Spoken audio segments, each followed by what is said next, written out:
एक पलक झपकने में दुनिया बदल गई। गहना जंगल की जगह रंग बरंगी गहने घास का मैदान लहलहाता था। दरख्तों पर केले की बजाय चॉकलेट लटक रही थी और नदी में शहद बह रहा था। ये जन्नत थी या ख्वाब? नौमान, जो जंगल की गोद में अपनी नन्ही घर में सूता था, हैरान खड़ा था।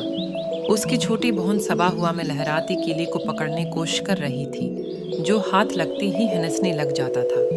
एक नर्म आवाज ने उन्हें चौंका दिया। खुश आमदीद, मैं जनी गुल हूँ, इस जादुई जन्नत की नगहबान। नुमान और सबा डर की बजाय हैरत से उस चमकेलती परी की तरफ देखने लगे। ये कैसी हुआ? हम कहाँ हैं? नुमान ने पूछा। जने गुल हंस दी। तुम दोनों की मोहब्बत और हमदर्दी का जादू तुम्हें यहाँ लाया है। यहाँ हर चीज़ तुम्हारी ख्वाहिश के मुताबिक बदल सकती है। सबा की आंखें चमक उठीं। क्या मैं परों वाली घोड़ी पर बैठ सकती हूँ?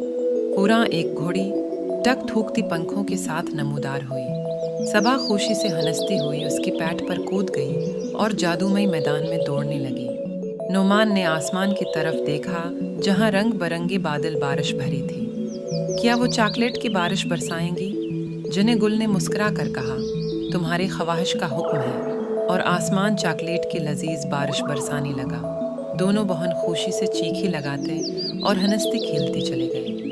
लेकिन जैसे जैसे वक्त गुजरता गया, उन्हें एहसास हुआ कि कुछ कमी है। कहलोनी और मीठी जल्दी ही बेमज़ा लगने लगी। नौमान को अपनी कहानियाँ सुनाने वाली दादी याद आने लगी और सबा अपनी दोस्तों के साथ कहलना चाहने लगी। जने गुल उनकी परेशानी भानप गई। ये जन्नत सिर्फ उसी वक्त खूबसूरत है जब तुम उसी दूसरों के साथ बांटोगी। तुम्हारी मोहब्बत और हमदर्दी ही उसे जादुई बनाती है। इस बात को समझकर नौमान और सबा ने जने गुल के साथ मिलकर चमकीलती घड़ी से एक पल बना डाला।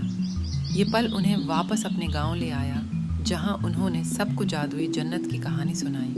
गांव वाले पहले तो यकीन न करते, लेकिन जैसी जैसी नौमान और सबा की मोहब्बत और हमदर्दी बढ़ती गई, वो जादुई जन्नत भी उनके लिए खलती चली गई। उन्होंने मिलकर अपने गांव को सब्ज व शादाब बनाया और सबकी मदद की। और यूं नौमान और सबा ने सीख लिया कि जादुई दुनिया सिर्फ कहानियों में नहीं होती, बल्कि ये हर जगह बन सकती है, जब तक हमारे दिलों में मोहब्बत और हमदर्दी